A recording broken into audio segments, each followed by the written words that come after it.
Salut à tous. Aujourd'hui, j'aimerais vous inviter à prendre un moment pour réfléchir avec moi à quelque chose de vraiment puissant et transformateur. La motivation et les enseignements bibliques pour Pâques. Pâques, ce n'est pas seulement une tradition ou une fête parmi tant d'autres. C'est un temps où l'on se reconnecte à l'essentiel, où l'on se rappelle pourquoi notre foi est si précieuse et ce qu'elle signifie vraiment dans notre quotidien. C'est une période qui nous pousse à regarder au-delà des apparences, à sonder notre cœur et à redécouvrir la profondeur de l'espérance chrétienne. Pâques, ce n'est pas juste un jour férié, c'est le cœur de notre foi. C'est le moment où tout bascule, où l'histoire de l'humanité prend un nouveau tournant grâce à l'amour et au sacrifice de Jésus-Christ. C'est le point culminant de l'histoire biblique, le moment où la promesse de Dieu s'accomplit pleinement. C'est le moment où l'espoir, le sacrifice et l'amour se rencontrent de la manière la plus extraordinaire. C'est une période où la lumière perce les ténèbres, où la vie triomphe de la mort, et où chaque croyant est invité à renouveler sa confiance en Dieu. C'est aussi une invitation à laisser la lumière de la résurrection illuminer nos propres zones d'ombre, à croire que rien n'est jamais vraiment perdu. Quand je pense à Pâques, ça me rappelle que la résurrection de Jésus est l'histoire du plus grand retour. C'est la preuve que même quand tout semble perdu, Dieu a le dernier mot. La pierre roulée devant le tombeau n'était pas un obstacle, mais le début d'une nouvelle ère. C'est un rappel que Dieu transforme nos défaites en victoires, nos larmes en joie.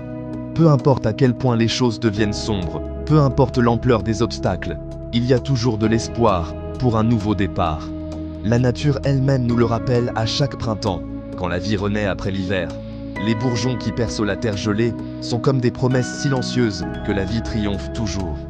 C'est le message auquel je m'accroche, surtout quand la vie me semble lourde.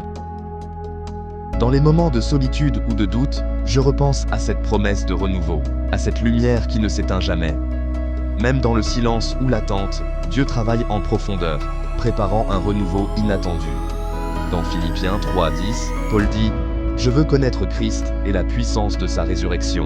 Cette phrase me touche profondément, car elle exprime un désir de vivre une foi authentique, une foi qui transforme et qui donne la force d'avancer, même dans l'adversité. C'est une invitation à ne pas se contenter d'une foi superficielle, mais à rechercher une expérience vivante et profonde avec Dieu. C'est le genre de motivation qui me pousse en avant. Savoir que la même puissance qui a ressuscité Jésus est disponible pour moi aujourd'hui me donne du courage pour affronter mes propres défis. Cela me rappelle que je ne marche jamais seul, que Dieu m'accompagne à chaque pas. Ce n'est pas seulement ce qui s'est passé il y a 2000 ans. C'est une réalité vivante, une force qui agit encore aujourd'hui dans la vie de tous ceux qui croient.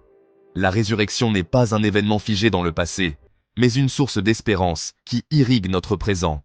C'est ce que Dieu fait dans ma vie, en ce moment, aujourd'hui. Il renouvelle mon cœur, il me donne la paix quand tout semble incertain, il me rappelle que je ne suis jamais seul. Même dans les moments de doute, sa présence est un ancrage solide.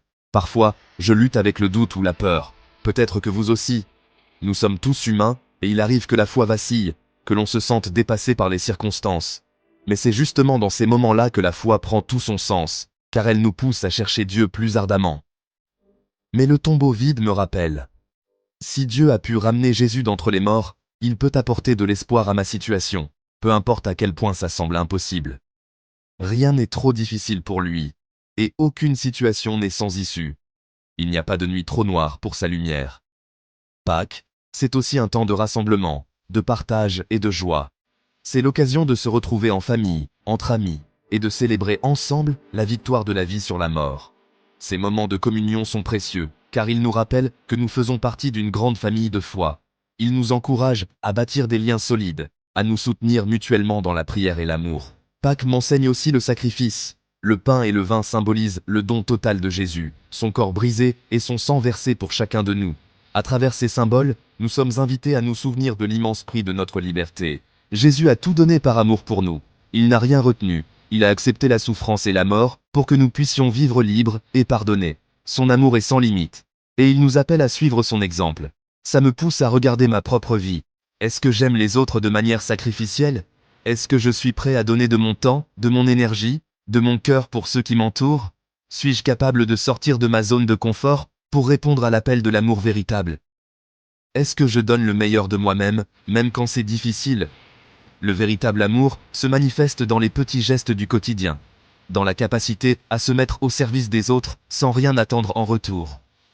C'est dans la simplicité de nos actes que l'on reflète le cœur de Dieu. Et puis, il y a le pardon. Pâques nous rappelle que le pardon est au cœur du message de Jésus. Il a pardonné à ceux qui l'ont crucifié, et il nous invite à faire de même dans nos relations.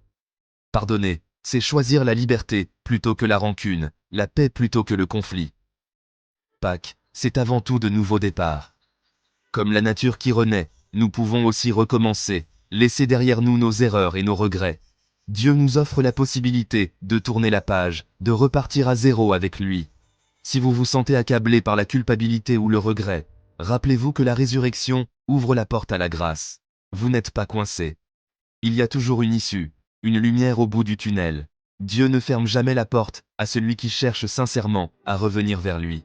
La miséricorde de Dieu se renouvelle chaque matin. Chaque jour est une nouvelle chance, un nouveau départ offert par l'amour inconditionnel de Dieu. Sa fidélité ne faillit jamais, même quand nous trébuchons. Regardons de plus près l'exemple de Jésus lors de la dernière scène. Dans Jean 13, il lave les pieds de ses disciples, un acte d'humilité et de service. Il dit « Je vous ai donné un exemple, afin que vous fassiez comme je vous ai fait. » Jean 13, 15. Pâques nous invite à servir les autres avec humilité, à aimer sans condition, même ceux qui nous déçoivent ou nous blessent. C'est dans l'humilité que l'on découvre la vraie grandeur. Pensez à Pierre, qui a renié Jésus 3 fois. Après la résurrection, Jésus ne le condamne pas, mais lui offre le pardon et la restauration. Il lui demande « M'aimes-tu » et lui confie la mission de prendre soin de ses brebis. Jean 21. Cela nous montre que nos échecs ne sont jamais la fin de l'histoire avec Dieu. Il restaure, relève et confie de nouvelles missions à ceux qui se tournent vers lui. Même nos plus grandes faiblesses peuvent devenir des lieux de grâce. Il y a aussi Thomas, qui doutait de la résurrection. Jésus ne le rejette pas, mais l'invite à toucher ses plaies et à croire. Jean 20, 27. Pâques nous enseigne que Dieu accueille nos doutes et nos questions. Il ne nous demande pas une foi parfaite, mais une foi sincère, ouverte à la rencontre. Nos interrogations ne sont pas un obstacle pour Dieu, mais une occasion de nous rapprocher de lui. Sur le chemin d'Emmaüs, 2 disciples marchaient, tristes et découragés.